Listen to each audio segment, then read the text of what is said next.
오늘은 이 에베소서의 마지막 부분인 결론 부분입니다.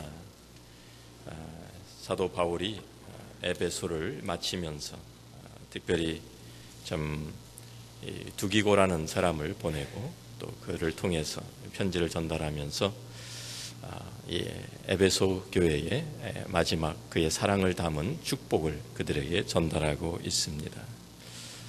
사도 바울이 여기에 에베소 이 편지를 쓴 것을 여기에 기록하면서 22절 말씀 보니까 우리 사정을 알리고 또 너희 마음을 위로하기 위하여 내가 특별히 그를 너희에게 보내었노라 라고 기록하고 있습니다. 사도 바울은 지금 감옥에 갇혀 있는 상태입니다. 감옥에 갇혀 있는 사람은 바울인데 도리어 에베소 교인들을 걱정하면서 그들을 위로하고 하자 이 편지를 쓰고 또 두기고를 보낸다고 여기에 말씀하고 있습니다. 성숙한 사랑이 없으면 이러한 것이 불가능하죠. 병들어 누워있는 그러한 부모가 건강한 자식을 걱정하는 것과 똑같습니다. 성경에 보면 이렇게 성숙한 사랑을 가진 사람들의 몇몇이 나옵니다. 빌립보서 2장에도 보면 2장 26절 27절 말씀에 에바브로디도라는 사람이 나오는데 그는 빌립보 교회에서 사도 바울을 도우라고 보냄을 받은 사람이었습니다. 그런데 그가 사도 바울에게 와서 병에 걸려서 죽게 되었습니다. 그래서 그것을 이제 알게 된 또 빌립보 교회가 걱정하고 있는 것을 아니까 이렇게 기록합니다.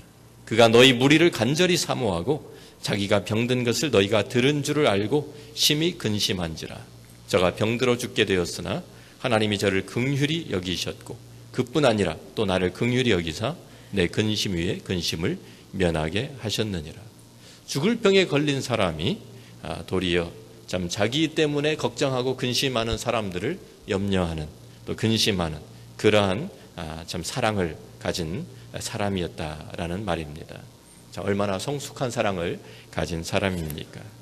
고린도후서 11장 28절 29절에서도 사도 바울은 자기가 당한 여러 가지 고난을 그리스도를 좀 전하기 위해서 받았던 그 많은 고난을 열거하면서도 동시에 이렇게 고백하고 있습니다.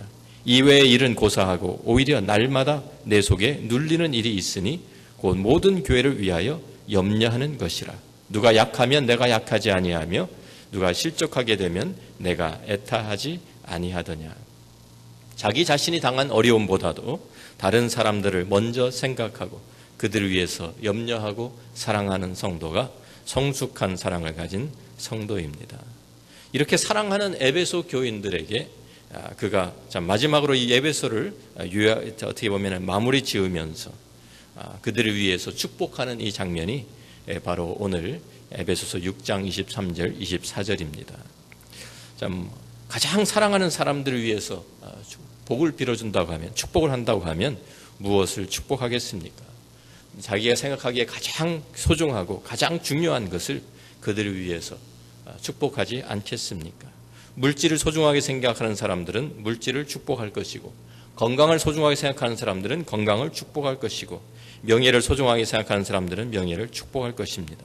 그런데 사도 바울은 자기가 생명처럼 사랑하는 에베소 교인들을 위해서 참 축복을 아주 간단하게 23절 하나로 요약을 합니다. 아버지 하나님과 주 예수 그리스도께로부터 평안과 믿음을 겸한 사랑이 형제들에게 있을지어다. 우리 주 예수 그리스도를 변함없이 사랑하는 모든 자에게 은혜가 있을지어다 라고 두 가지로 23절에는 참 평안과 믿음을 겸한 사랑을 또 24절에는 그리스도를 변함없이 사랑하는 모든 자에게 은혜를 축복합니다. 우리가 잘 아는 대로 에베소서 1장부터 6장을 우리가 둘로 나눈다고 하면 1장부터 3장까지 또 4장부터 6장까지 이렇게 둘로 나눌 수가 있습니다. 1장부터 3장은 교리에 대한 것을 우리에게 말씀해 주었고요. 4장부터 6장은 우리 크리스천의 삶을 우리에게 말씀해 주죠. 그래서 우리가 오늘 사도 바울이 여기에 좀 평안과 믿음을 겸한 사랑이라고 요약을 했는데 우리가 이 에베소서를 1장부터 돌아가 보면서 조금 잠깐 우리도 같이 복습하면, 그 메시지를 한번 복습하면 좋을 것 같습니다. 1장을 보면 1장에 돌아가서 우리가 이미 본 것처럼 하늘에 속한 신령한 모든 복을 우리에게 주셨다고 우리에게 선언하고 있습니다. 그래서 하나님의 창세전부터 우리를 선택하신 하나님의 선택이 있었고, 그리스도를 통한 속량, 죄사함이 우리에게 주어졌고, 성령의 인치심을 통해서 우리를 보호하시는 그 하나님의 그 은혜를 우리에게 말씀해, 그 구원의 역사를 우리에게 말씀해 주었습니다. 그런데 이 모든 것, 하나님의 선택과 또 하나님 이 그리스도의 그 속량, 죄사함과 성령의 인치심의 모든 동기가 어디서 시작되었느냐고 하면 1장 4절 말씀 보니까 곧 창세 전에 그리스도 안에서 우리를 택하사 우리로 사랑 안에서 그 앞에 거룩하고 흠이 없게 하시려고 라고 기록하고 있습니다. 하나님의 사랑이 그 모든 것의 동기였다고 우리에게 말씀해 주는 것입니다. 하나님의 사랑이 우리를 선택하셨고, 하나님의 사랑이 예수 그리스도를 보내서 우리를 위해 십자가에 죽게 하셨고, 그래서 우리의 죄의 용서를 주셨고, 하나님의 사랑이 성령 안에서 우리를 보증하시고 인치신다고 우리에게 말씀하고 있는 것입니다. 2장에 가면 2장에서는 이제 허물과 죄로 죽었던 너희를 살리셨다, 우리를 살리셨다고 우리에게 말씀해 줍니다. 우리가 잘 아는 2장 8절 9절 말씀 우리가 알죠. 그 구원에 대한 참 우리의 요절입니다. 너희는 그 은혜에 의하여 믿음으로 말미암아 구원을 받았으니 이것은 너희에게서 난 것이 아니요 하나님의 선물이라, 행위에서 난 것이 아니니 이는 누구든지 자랑하지 못하게 함이라 그랬어요. 그래서 그 구원 오직 믿음으로, 오직 은혜로, 여자 하나님의 선물이다, 이것은 행위에서 난 것이 아니라 강조하고 있지만, 그것에 역시 그 구원을 우리에게 베푸신 그 구원의 그 동기가 무엇인가를 우리에게 2장 4절 5절이 우리에게 밝혀주고 있습니다. 긍휼이 풍성하신 하나님이 우리를 사랑하신 그 큰 사랑을 인하여 허물로 죽은 우리를 그리스도와 함께 살리셨고 너희는 은혜로 구원을 받은 것이라. 그 구원의 참 그 동기, 우리를 구원하신 그 동기가 긍휼에 풍성하신 하나님의 사랑이었다고, 그 큰 사랑이었다고 우리에게 증거하고 있습니다.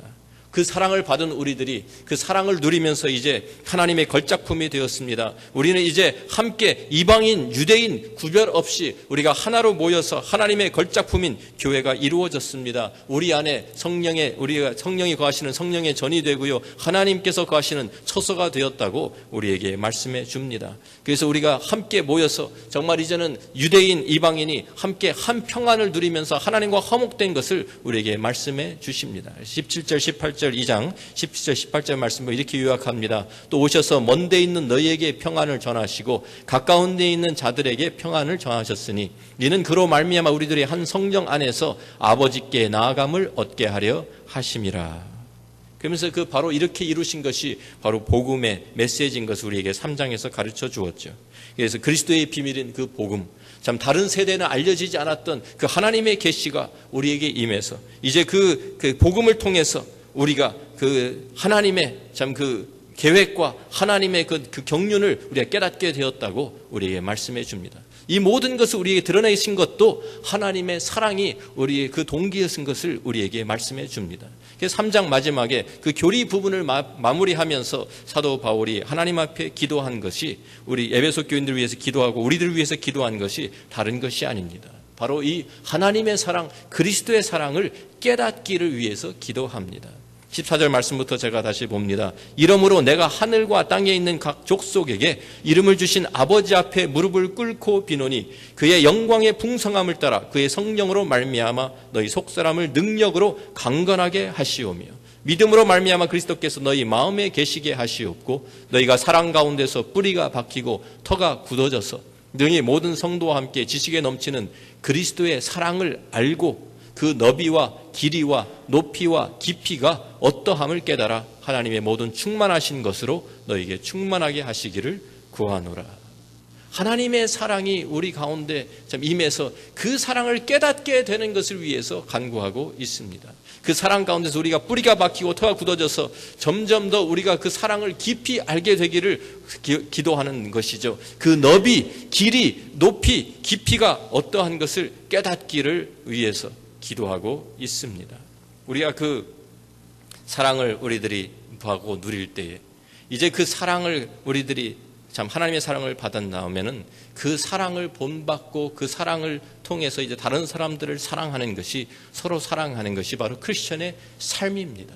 그래서 4장부터는 이제 우리 크리스천의 삶, 크리스천의 생활에 대해서 말씀하는데, 참 바로 그것이 새 계명 아닙니까? 하나님의 사랑을 내가 깨닫고 그 사랑을 받은 우리들이 이제는 그 사랑, 참 내가 너희를 사랑한 것 같이 너희도 서로 사랑하라는 그 새 계명을 우리들이 실천하는 것이죠. 우리가 요한복음 13장 34절 35절 새 계명의 말씀 우리가 같이 한번 한 목소리로 읽습니다. 참 새 계명을 너희에게 주노니 서로 사랑하라. 내가 너희를 사랑한 것 같이 너희도 서로 사랑하라. 너희가 서로 사랑하면 이로써 모든 사람이 너희가 내 제자인 줄 알리라. 지금 사도 바울은 에베소서를 기록하면서 참 1장부터 3장의 그 교리의 가장 핵심적인 내용이 하나님의 사랑이 바로 그 동기였다고 우리에게 말씀해 주고, 이제 4장부터 6장까지 우리가 그 크리스천의 삶을 살아가는 것은 바로 역시 이 같은 하나님의 사랑을 우리가 받은 우리들이 그 사랑을 이제는 표현하면서 그 사랑을 다른 사람들과 나누면서 사는 것이 크리스천의 삶이라고 우리에게 말씀해 주고 있는 것입니다. 바로 그것을 에베소서 6장 마지막 부분에 23절 24절에 둘로 나누어서 23절에는 아버지 하나님과 주 예수 그리스도께로부터 평안과 믿음을 겸한 사랑이 형제들에게 있을지어다 라고 축복하면서 1장부터 3장을 요약하고, 24절에는 우리 주 예수 그리스도를 변함없이 사랑하는, 어떻게 예수 그리스도를 변함없이 사랑하는 사람이 어떤 사람입니까? 바로 그 사랑을 받고 누리는 사람들이 그 사랑을 다시 이제 다른 사람들에게 나누는 것이 바로 그리스도를 변함없이 사랑하는 것이라고 우리에게 알려주는 것입니다. 4장부터 6장까지를 다시 24절에 요약하면서 우리에게 그 은혜를, 하나의 모든 자에게 은혜가 있을지어다라고 축복하고 있는 것입니다. 그래서 4장에 우리들이 보면은요, 그 사랑을 우리가 이제는 받은 사랑 나누라는 말씀들이 계속 반복해서 나오고 있습니다. 4장 2절에 보니까 모든 겸손과 온유로 하고 오래 참음으로 사랑 가운데서 서로 용납하고 그랬어요. 또 4장 15절 말씀도 보면 오직 사랑 안에서 참된 것을 하여 범사에 그에게까지 자랄지라. 그는 머리니 곧 그리스도라고 우리에게 말씀해 줍니다. 하나님의 사랑을 우리가 그냥 받은 것뿐만 아니라 이제는 그 받은 사랑을 나누고 우리들이 그 사랑 가운데서 서로 사랑하고 그 사랑을 우리들을 통해서 우리의 교회를 세워가는 것이 바로 우리가 살아가는 방법이라고 우리에게 가르쳐 주는 것이죠. 5장 1절 2절 말씀도 역시 같습니다. 그러므로 사랑을 받은 자녀같이 너희는 하나님을 본받는 자가 되고 그리스도께서 너희를 사랑하신 것 같이 너희도 사랑 가운데서 행하라. 그는 우리를 위하여 자신을 버리사 향기로운 제물과 희생 제물로 하나님께 드리셨느니라. 바로 그 사랑, 하나님의 사랑을 본받고 그 사랑의 우리의 모든 삶을 지배하게 하는 것이 바로 우리 크리스천의 삶이라고 우리 가르쳐 주는 것입니다. 그래서 우리의 참 가정에서도 가장 중요한 그 참 부부 사이에서도 보면 25절에 이렇게 말씀하시죠. 남편들아 아내 사랑하기를 그리스도께서 교회를 사랑하시고 그 교회를 위하여 자신을 주심같이 하라. 우리의 삶의 모든 부분의 가장 핵심에 참 우리의 그 모델이 무엇이냐면 그리스도의 사랑이라고 우리에게 가르쳐 주는 것입니다. 다시 말해서 에베소서 전체를 우리가 요약한다고 하면, 한마디로 요약한다고 하면 하나님의 사랑입니다. 하나님의 사랑을 우리가 받아서 누렸고 이제는 그 사랑을 우리가 다른 사람들과 우리 이웃들과 우리의 형제들과 자매들과 나누는 것이 크리스천의 삶이라고 우리에게 보여주고 있는 것입니다. 그러면서 우리에게 한 사람을 소개합니다. 아까 말씀드렸던 그 성숙한 사람을 가졌던 사람 중에 하나인 두기고를 우리에게 소개해 줍니다. 두기고가 어떠한 사람입니까? 여기 보니까 21절에 나의 사정 곧 내가 무엇을 하는지 너희에게도 알리려 하노니 사랑을 받은 형제요 주 안에서 진실한 일꾼인 두기고가 모든 일을 너희에게 알리리라. 우리 사정을 알리고 또 너희의 마음을 위로하기 위하여 내가 그를 특별히 너희에게 보내었노라고 말씀하고 있습니다. 두기고가 신약성경에 처음 등장하는 것이 사도행전 20장 4절 말씀입니다. 거기에 보면은 바울과 함께 참 그 제3차 세 번째 선교 여행에 동행했던 사람들을 거기에 그 이름을 기록하고 있는데, 그 중에 아시아까지 함께 가는 자에는 베레아 사람 브로의 아들 소바도와 데살로니가 사람 아리스다고와 세군도와 더베 사람 가이오와 및 디모데와 아시아 사람 두기고와 드로피모라라고 이렇게 기록하고 있습니다. 여기에 두기고의 이름이 처음 나옵니다. 아시아 사람이라고 한 것을 보아서 두기고는 아마도 바울이 3차 전도여행하면서 에베소에 2년을 머물면서 그곳에서 두란노 서원에서 날마다 하나님의 말씀을 강론했는데 그때 바울을 통해서 복음을 전해 듣고 예수를 믿게 된 사람이라고 우리가 추정할 수 있습니다. 그러면서 그는 그때부터 하나님을 향한 그 사랑을 받고 그 사랑 때문에 헌신하면서 바울과 동행하면서 진실한 일꾼이 되어서 바울의 사역을 도왔습니다. 바울이 참 이거 3차 선교 여행을 가면서 계속해서 그 곁을 떠나지 않고 그와 함께 동역한 나머지 참 예루살렘에 가서 체포될 때 또 그리고 그 다음에 감금되어 있다가 로마까지 압송되는데 그 모든 과정을 그의 옆에서 그의 곁을 지키면서 그와 함께했던 바울과 함께했던 사람 중에 하나입니다. 바울에게는 참으로 참 없어서는 안 될 참 필요한 동역자였죠. 그런데 바울이 그래서 로마의 옥중에서 지금 갇혀서 참 이 편지를 쓴 그 편지들 중에 에베소와 골로새 또 이 빌레몬서를 전달한 사람이 바로 두기고입니다. 그가 직접 그 편지를 들고 그 교회들에게 전달하고 참 그 교회에 가서 위로하고 그 사람들에게 바울의 형편과 사정을 알렸던 사람이라 그 말입니다. 그래서 바울은 두기고를 가리켜서 정말 그 복음을 위해서 수고하고 참 그 한 사람의 사랑을 받은 형제요 주 안에서 진실한 일꾼이라고 여기에 말씀하고 있습니다. 그뿐 아니라 우리가 바울이 말년에 그 쓴 목회 서신을 보면 참 우리 디모데후서에 그런 말씀이 나오죠. 디모데후서 참 4장 12절에 역시 두기고의 이름이 나오는데 디모데에게 편지를 쓰면서 참 그의 글을 내가 에베소로 보낸다라고 말씀하고 있습니다. 그래서 에베소에 현재 지금 디모데가 있는데 디모데를 자기에게 오게 하기 위해서 그 교회를 비워놓을 수가 없으니까 두기고를 거기에 보내면서 자기와 함께 있었던 그 사람을 마지막으로 자기가 죽기 전에 디모데를 보기 위해서 디모데를 나에게로 오게 하기 위해서 두기고를 에베소로 보내는 그 마음이 거기에 담겨 있습니다. 이걸 보면 마지막 순간까지 바울이 죽는 그 순간까지 바로 그 전까지 사도 바울을 떠나지 않고 그 옆에서 그의 곁을 지키면서 그의 동역자가 되었고 그를 사랑했던 그 두기고를 우리가 여기서 볼 수 있는 것입니다. 사도 바울을 사랑했기 때문이 아니라 하나님을 사랑하고 그리스도의 사랑이 그 안에 있었기 때문에 변함없이 그리스도를 사랑하는 그 사랑이 그를 그 옆에 있게 하였고 그 모든 고난을 함께 당하게 하였고 그와 함께 참 마지막까지 가게 한 것입니다. 우리가 보면 그래서 사도 바울과 같이 정말 참 이런 많은 편지를 쓰고 사도와 많은 선교 여행을 다니고 많은 사람들의 앞에서 참 드러나면서 일을 한 사람도 있지만 두기고와 같이 뒤에서 숨어서 정말 다른 사람들은 잘 알아주지 않지만 그 뒤에서 조용하게 하나님께 쓰임받은 사람도 있는 것을 우리가 깨닫게 됩니다. 교회 안에는 두 가지 종류의 사람들이 다 필요한 것입니다. 앞에서 일하는 사람들이 있는가 하면 뒤에서 숨어서 어떻게 보면 더 충성되게 신실하게 일하는 일꾼들이 있기 때문에 하나님의 교회가 세워지고 선교의 사역들이 이루어지는 것입니다. 바로 이 두기고를 그들에게 보내면서 참 사도 바울이 그 두기고를 통해서 그들이 위로받고 그들이 다시 새롭게 다시 일어날 수 있도록 하기 위해서 그를 보낸 것이죠. 우리들이 이 말씀들을 우리가 보면서 정말 우리가 에베소서를 요약하면서 참 사도 바울은 지금 이 모든 믿음, 우리가 믿음 생활한다는 것, 이것을 사랑으로 요약해 주고 있습니다. 예수를 잘 믿는다는 것이 도대체 무엇입니까? 우리들이 그 질문을 던진다고 하면 예수를 어떻게 잘 믿습니까? 예수님을 잘 믿는 것은 다른 것이 아닙니다. 예수님을 변함없이 사랑하는 것입니다. 그것이 예수 믿는 것입니다. 우리의 모든 것의 질문엔 참 우리의 모든 믿음에 대한 신앙생활에 대한 질문은 하나로 우리가 귀결할 수 있습니다. 결론은 하나입니다. 하나님을, 주님을, 예수 그리스도를 변함없이 사랑하느냐? 그 질문입니다. 예수님께서 사도 베드로에게 질문하신 내용도 같습니다. 우리가 잘 아는 요한복음 21장을 가서 보면 예수님을 배반했던, 3번이나 모른다고 부인했던, 그리고 도망쳤던 그 베드로를 다시 만나서 참 그 갈릴리 해변에서 참 그들이 함께 다시 재회를 했는데 예수님께서 그 물어보시는 질문이 단 한 가지입니다. 제가 15절 말씀부터 읽습니다. 우리 잘 아는 말씀이죠.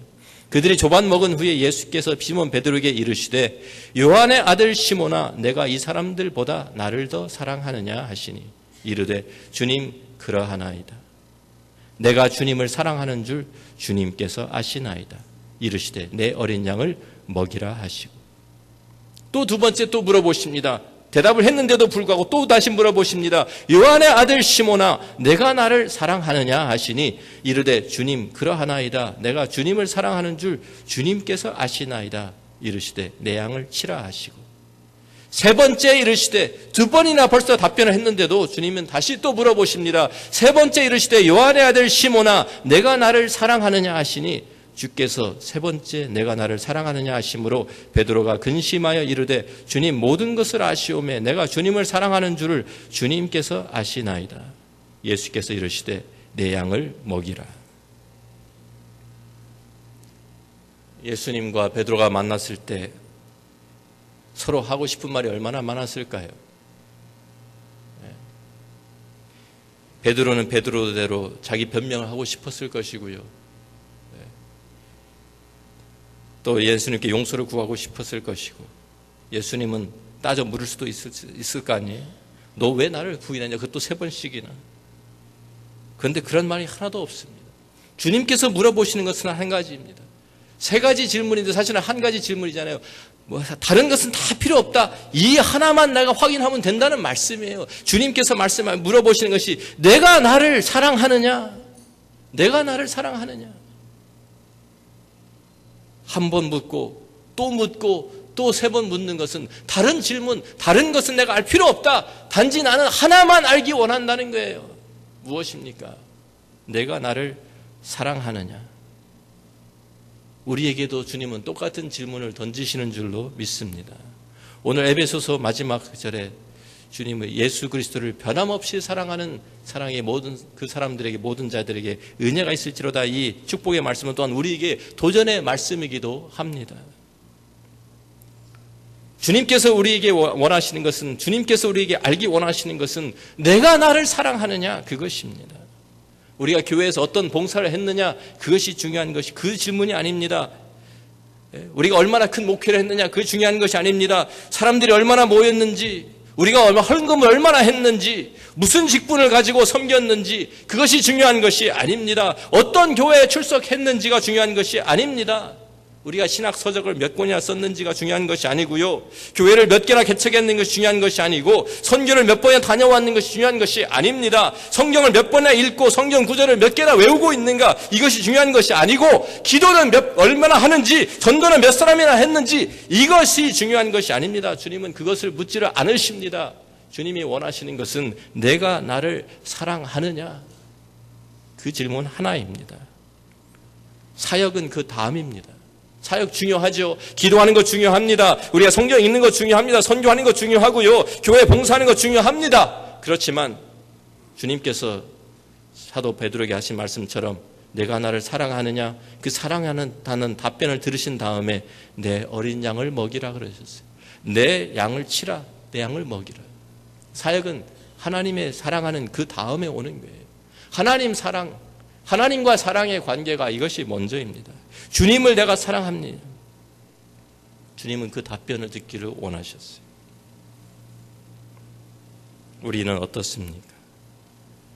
여기에 에베소서 6장에 우리 주 예수 그리스도를 변함없이 사랑하는 모든 자에게 은혜가 있을지어다.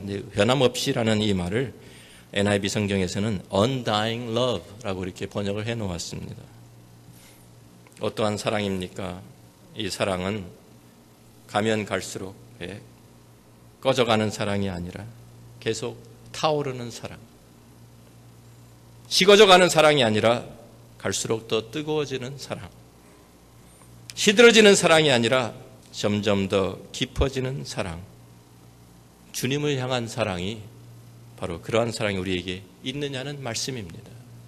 에베소 교회에 참 사도 요한이 요한계시록에 편지하면서 너희가 첫사랑을 버렸다고 책망하고 지적했습니다.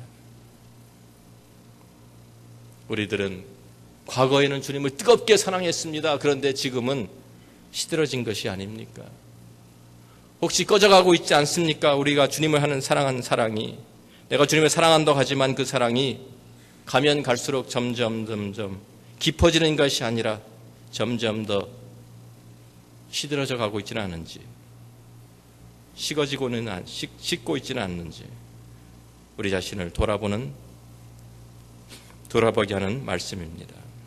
변함없이 undying love. 사랑이라는 것은요, 일이 아닙니다. 누가 크리스천입니까? 그리스도를 변함없이 사랑하는 사람이 바로 진정한 크리스천인 줄로 믿습니다. 우리가 아이들 어린 아이들 찬양을 보면은요, 그 찬양에 우리 크리스천의 믿음과 우리 크리스천의 삶과 우리의 믿음을 이렇게 잘 요약해 놓은 그런 노래들이 참 많습니다. 아이들이 부른 아주 간단한 그런 찬양인데 그 찬양 가운데서 정말 복음의 진리가 그대로 담겨 있는 소리가 압니다. 이런 찬양이 있습니다. 영어로 되어 있는데 제가 번역을 잘 할 수가 없어서 그냥 읽어드립니다. 아이들이 율동하면서 어린 아이들이 꼬마들이 부르는 찬양입니다. I keep falling in love with him over and over and over and over again.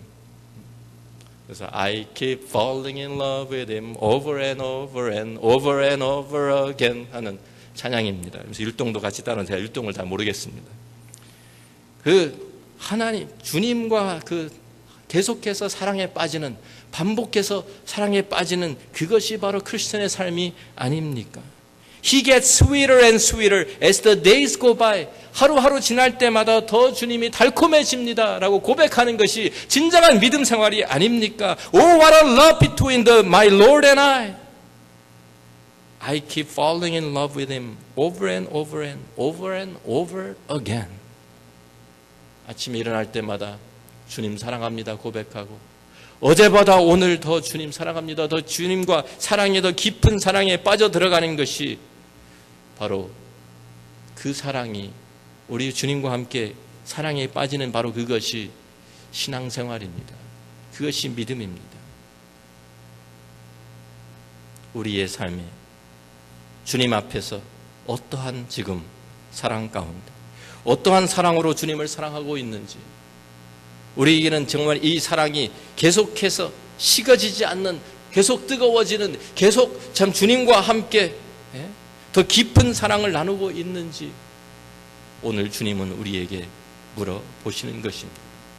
마지막 때 주님 앞에 우리가 서는 그날 주님께서 우리에게 질문하실 그 질문은 딱 하나입니다. 내가 나를 사랑하느냐? 우리 모두가 다 아멘 주님, 제가 주님 사랑합니다 대답할 수 있는 저와 여러분이 다 되기를 주의 이름으로 축원합니다. 기도하겠습니다.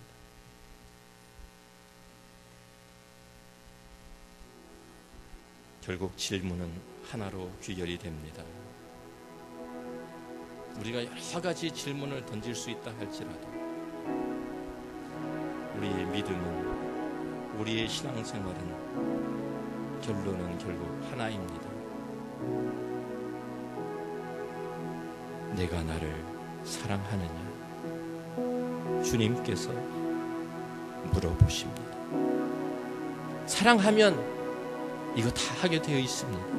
사랑하면 봉사하고요, 사랑하면 주님을 사랑하면 선교도 하고, 주님 사랑하면 나가서 전도하고, 주님 사랑하면 성경도 읽고, 주님 사랑하기 때문에 기도하고, 주님 사랑하면 다 합니다. 그런데 사랑하지 않아도 그렇게 할 수도 있습니다. 그렇기 때문에 주님은 우리에게 물어보십니다.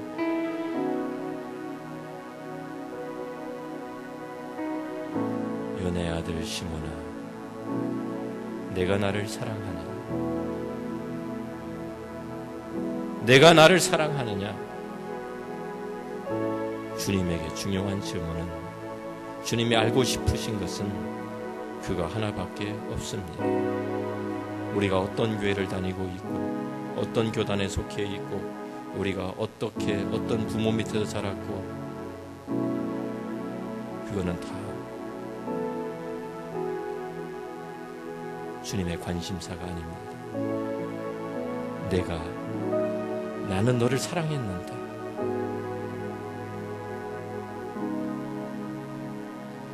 나는 너를 위해서 십자가에서 피 피를 흘리고 다 쏟아주었는데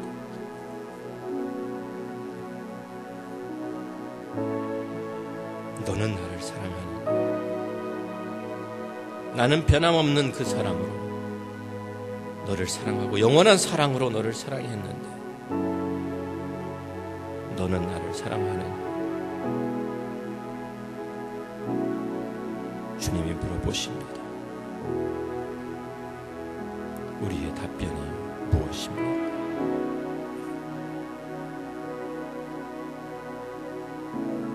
I keep falling in love with him. Over and over. Over and over again. 하루하루 지날 때마다 주님이 더욱더 달콤해지고 주님이 더 그 깊은 사랑에 빠져들어가는 우리 모두가 되기를 간절히 소원합니다. 아버지 하나님 감사합니다. 에베소서를 강해를 마치면서 하나님의 사랑, 그 크신 하나님의 사랑이 다시 한번 우리 마음에 담겨지게 하여 주옵소서. 그 사랑 때문에 살고 그 사랑 때문에 죽는 하나님의 사람들이 우리 주 예수 그리스도를 변함없이 사랑하는 그 사랑이 우리에게 넘치게 하여 주옵소서. 예수님 귀하신 이름으로 기도합니다.